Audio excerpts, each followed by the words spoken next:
Pauline Hanson blows up. Don't bother her. Nobody in politics or tennis was ready for the maelstrom that those remarks have sparked. Champions tennis family, fasten your seatbelts, because this is not just a major story. It's a seismic one. The typically distinct realms of Australian federal politics and elite professional tennis have collided in a way that seems unreal, unstable, and unheard of. What began as a young athlete expressing her opinions has now developed into a major political conflict with attention from all around the world focused on every statement, action, and outcome. Alexandra Ella, a 20-year-old Filipino tennis star, is in the center of it all. She has just been thrown into a conflict that is much bigger than any match she has ever participated in. Pauline Hanson, the longtime leader of One Nation and one of Australia's most divisive politicians, has never been regarded for nuance or moderation. She rarely backs down once she raises her flag because she enjoys debate and confrontation. However, this was an explosive event even by her standards. Hanson launched a fierce, unreserved defense of Ella in a stunning intervention that has left politicians and journalists reeling. She accused powerful forces of planning what she called a cruel and unjust campaign against a young woman whose only transgression was daring to speak honestly. She didn't use a measured tone. It was emotionally charged, angry, and purposefully combative. Hanson claims that Ella's situation is neither the result of a miscommunication or an overreaction by the media. She presented it as a targeted assault that served as a reminder to athletes worldwide about the consequences of crossing the line. Ella believed that she was penalized for exercising her fundamental human right to free speech since her remarks caused discomfort to those in positions of authority. Hanson made it apparent that she believes this to be a risky precedent that goes well beyond tennis and gets right to the core of who is supposed to remain silent and who is permitted to talk. When Hanson turned her attention to Australia's Prime Minister Anthony Albanese, the shockwaves became more intense. This wasn't a casual jab or an ambiguous judgment. It was an outright challenge. Hanson gave a harsh critique of the current administration while citing her lengthy service in Parliament and her experiences under 4 successive prime ministers. She pointed to what she called Albanese's pattern of shutting down debate, ramming legislation through Parliament, and ignoring serious issues when they become politically inconvenient, as evidence that he had broken his own promises of accountability. Her protection of Ella took on symbolic meaning in that environment, serving as a boundary between authority, responsibility, and who is protected. The moment that froze the room then arrived. Hanson gave a 12-word warning while looking directly into the cameras. It quickly went viral and is currently being discussed on radio programs, television panels, and social media feeds all over the world. You will answer to me and the Australians if you touch her once again. The message was clear. This was more than just assistance. It was a guarantee that any additional pressure would be openly resisted and a threat of political escalation. The influence was felt right away by the global tennis community. In both private and public posts, players, coaches, and analysts started posing the same query. Why is everyone suddenly paying so close attention to this scenario? And how did a teenage tennis player become the center of a political struggle that reaches the highest levels of government? Timing, visibility, and the unsettling reality that athletes now have a lot of power whether they like it or not are the keys to the solution. What should have been a regular build-up with match previews and fitness reports was totally overtaken as the new tennis season drew near. Forehands and rankings gave way to stories about politics and power battles. Analysis, conjecture, and opinion pieces inundated the platforms of media sites in Australia, the Philippines, and other countries. This story could no longer be handled discreetly or covered up thanks to Hanson's intervention. It was now unavoidable, loud, and public. Stayed mostly silent in public throughout this time, which only made the drama more intense. Supporters contend that she is expected to defend herself while concurrently training for elite competition, which is an intolerable burden. Opponents contend that by speaking up in the first place, she attracted criticism. Hansen categorically rejected that reasoning, questioning how anyone could defend disparaging a young lady who has dedicated her life to proudly and honorably representing her nation. Ella is portrayed as not being a troublemaker. She is a representation of bravery. Online, such framing struck a tremendous chord. Videos of Hansen's speech quickly went viral, garnering millions of views in a matter of hours. There was intense disagreement in the comment areas. While some commended Hansen for defying authority, others denounced her for bringing politics into athletics. However, one thing was accepted by even her detractors. The stakes had been altered by her. This was no longer solely about Alexandra Ella. It focused on what happens when athletes question narratives and how organizations react to perceived threats. There was increasing pressure behind the scenes. Sponsors kept a tight eye on everything. Tennis officials kept a close eye on the situation. With the knowledge that any perceived error could incite more indignation, every choice suddenly carried more weight. The notion that a 20-year-old athlete might become a hot topic for international discussion says a lot about the current state of sports, when silence is rarely an option and visibility is constant.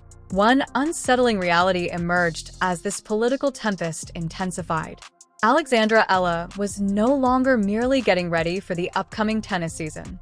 She had been thrust into the middle of a cultural and political debate about voice, power, and consequences, whether she wanted to or not.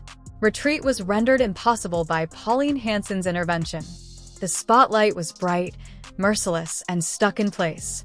Even still, the political aspect is only half the story, despite how explosive it is.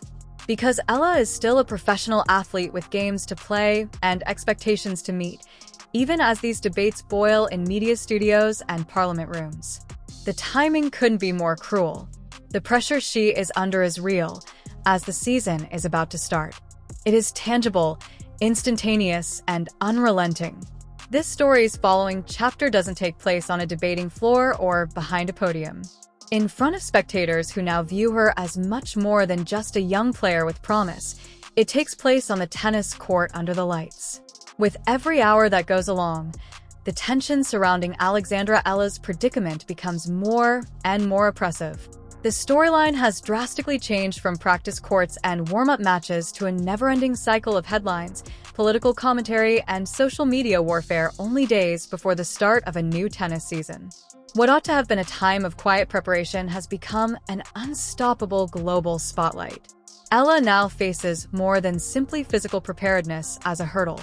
It has to do with mental discipline, emotional control, and the capacity to tune out sounds that are so loud they could drown out everything else. Media outlets in Australia, the Philippines, and Europe are still releasing reports that revolve around the same main issue. Is this young athlete being unfairly singled out for being honest? Or is she incurring the unavoidable cost of engaging in a discussion that transcends sports? By portraying Ella as a symbol of resistance rather than merely a tennis player, Pauline Hanson's defense has fueled the flames. Proponents contend that teenage athletes from smaller countries are frequently left vulnerable when they defy authority because they lack strong allies. Hanson's engagement, according to critics, merely heightens tensions and puts Ella in danger of becoming more embroiled in controversy. Sources close to the matter claim that Ella has been closely watched behind the scenes. All of her previous remarks are being re-examined. Every clip from the interview is being revisited and reinterpreted. What used to seem like sincere speech is now regarded as proof in a public opinion trial. Hansen has frequently called this unfair and disproportionate, pointing out that Ella is still in her teens and is already dealing with pressures that would be too much for many seasoned professionals to handle. Hansen depicted a young woman under siege in one of her most well-known quotes. She talked of hardship, years of training away from home, and bearing the weight of national pride on frail shoulders in addition to rankings and awards. Her query reverberated throughout the world on various media. How can calling for justice be perverted into something that calls for punishment?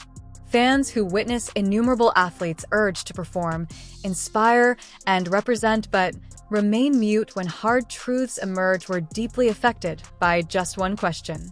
Ella made a bold decision that demonstrated her refusal to be defined exclusively by controversy while the online debate raged. She landed at New Zealand's Auckland, prepared to participate in the ASB Classic, a crucial tournament leading up to the Australian Open, with composure and focus. The visuals on their own were potent. She picked up a racket and went back to work as politicians quarreled and pundits conjectured. However, this was hardly your typical tournament appearance. Every move she made was observed. Every practice session attracted more focus. The court had expanded to a far wider stage than normal, and Ella's doubles pairing added yet another level to the narrative. She partnered with 18-year-old American adolescent phenom Iva Jovic, who is already making waves on the professional stage. Jovic's ascent has been swift and remarkable. She has already won a WTA title, is ranked in the top 40 in singles, and is known for being fearless, aggressive, and mentally tough for her age. The pairing made sense on paper. With little to lose and much to prove, these two teenage players have enormous potential. Ella and Jovic together offer a glimpse of the future of women's tennis. They are quick, flexible, and risk-takers. Their approaches complement one another, fusing raw athleticism with tactical curiosity, power with inventiveness. This cooperation would be considered exciting but typical under normal circumstances. It has taken on symbolic meaning in the contemporary limelight. Young people coming forward under duress. A reluctance to back down when the outside world gets louder. The draw followed, along with a dramatic twist that seemed staged. It was more than simply another capable doubles duo waiting for Ella and Jovic. Legacy, power, and pure intimidation are all embodied in this partnership. Elena Svitolina, a former world number 3 who is still well established among the top, and Venus Williams, a living legend of the sport, stood on the other side. This first-round doubles match suddenly took on the significance of a generational conflict. There could not have been a more striking contrast. With a combined age of just over 40, Ella and Jovic stood for potential and promise. Experience was measured over the net not in years, but in prizes, wounds, and wins on the grandest tennis platforms. Just Venus Williams' resume has changed the sport. 14 Grand Slam doubles titles, 7 Grand Slam singles titles, and decades of greatness, tenacity, and reinvention. She is still a representation of tenacity and an unwavering spirit of competition at 45. This game is more than just a warm-up for Williams. At this point in her career, every appearance she makes is a declaration that greatness never fades. Driven by an inner fire that never goes out, she continues to compete because she chooses to, not because she has to. For Svitolina, authority and control are key components of the partnership. She has suffered slumps and comebacks, negotiated the demands of elite tennis, and knows just how to destroy less experienced opponents when the situation calls for brutality. The stakes seem nearly unreal to Ella. Hansen must get ready to take on one of the greatest players of all time, while headlines repeat her remarks and political commentators discuss the ramifications. She has never experienced pressure like this. She is no longer merely competing to advance in a tournament. She is performing under intense scrutiny, with supporters hoping for defiance and detractors waiting for jabs. There is a huge psychological struggle. Those who think she ought to have kept quiet are keeping a careful eye on her.